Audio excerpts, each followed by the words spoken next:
Nous allons découvrir les dégradés dans InDesign. Nous avons ici ouvert un document nommé marque-page. Ce document est situé dans le dossier La couleur. Notre objectif est de modifier ici la couleur de ce bloc, la remplacer par un dégradé. Nous allons activer dans un premier temps deux palettes, la palette couleur et la palette dégradé. Pour cela, nous allons passer par le menu fenêtre, choisir couleur, puis cliquer ici sur couleur. Voilà notre palette couleur. Nous allons à présent activer la palette dégradé. Voilà. Voilà, nous avons nos deux palettes. Nous allons ensuite sélectionner donc le bloc qui doit être modifié ici. Nous avons sélectionné notre bloc. Nous pouvons constater qu'ici, nous avons déjà par défaut un dégradé en niveau de gris qui existe dans la palette dégradé. Nous allons cliquer sur ce dégradé. Automatiquement, le dégradé s'applique au bloc.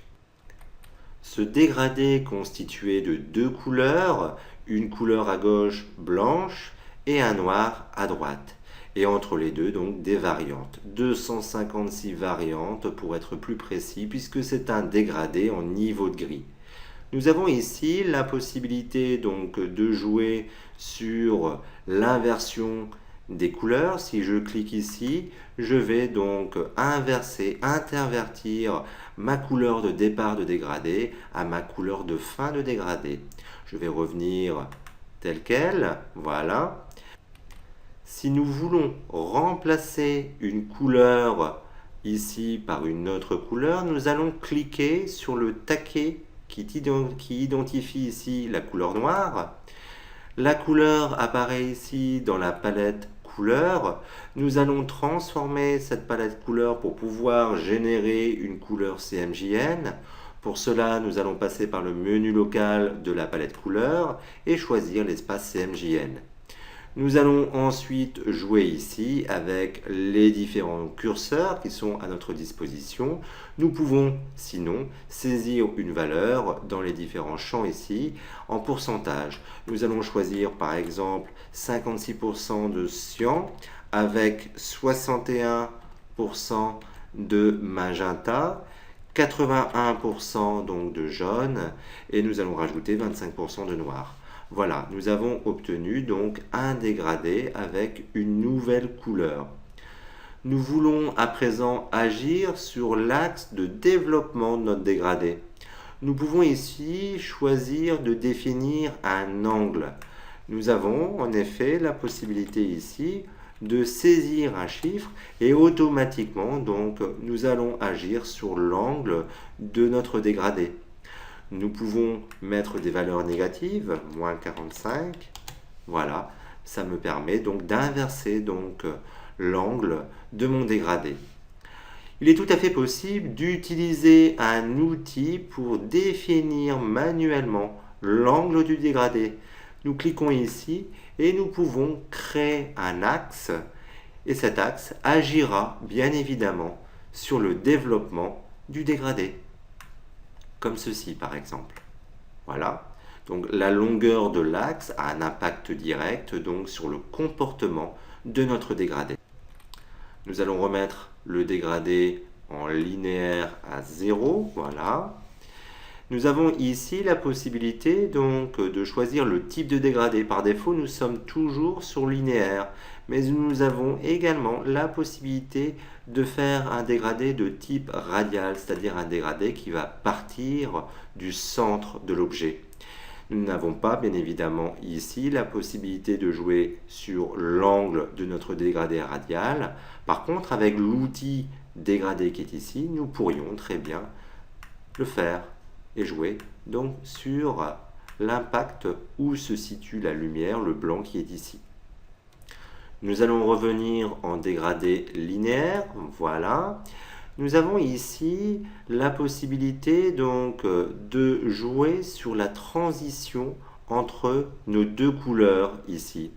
Nous avons ce petit symbole qui nous permet donc de jouer sur le dosage d'une couleur ou d'une autre couleur. En effet, si nous déplaçons ce symbole ici vers la gauche, nous aurons plus de marron. Si nous déplaçons ce symbole vers la droite, nous aurons plus de blanc. Donc ce symbole nous permet de définir l'emplacement de changement de couleur. Nous constatons d'ailleurs que cet emplacement peut être réglé ici. Nous allons le fixer à nouveau à 50%. Et nous aurons notre symbole au centre ici donc de notre dégradé. Nous pouvons resserrer notre dégradé en jouant sur les taquets, en les déplaçant ici, voilà, comme ceci, voilà. Donc vous voyez l'effet. Nous allons les remettre à leur place initiale. Il est tout à fait possible, bien évidemment, de créer de nouveaux taquets pour enrichir notre dégradé. Il suffit de cliquer ici en dessous et nous pouvons donc créer de nouveaux taquets. Et forcément, nous pourrons ici jouer sur les nouvelles transitions qui peuvent s'appliquer entre les différentes couleurs. Donc nous avons la possibilité, bien évidemment, ici, de remplacer la couleur du taquet initial par une autre couleur, comme ceci. Nous allons annuler ces différentes opérations. Voilà. Nous revenons en arrière. Nous pouvons bien sûr supprimer un taquet en prenant le taquet et en le glissant à l'extérieur de la palette. Nous allons supprimer celui-ci également. Nous allons à présent activer le nuancier. Il est tout à fait possible d'utiliser donc le nuancier pour générer un dégradé.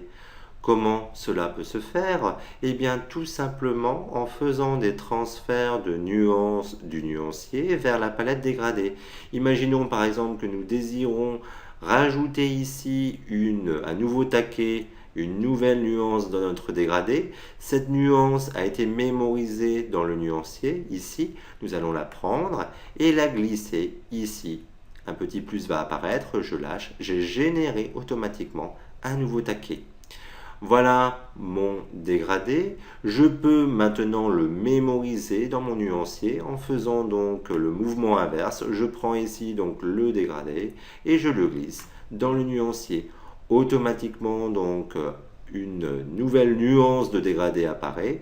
En double-cliquant dessus, je pourrais bien évidemment la nommer. Donc dégradé marron.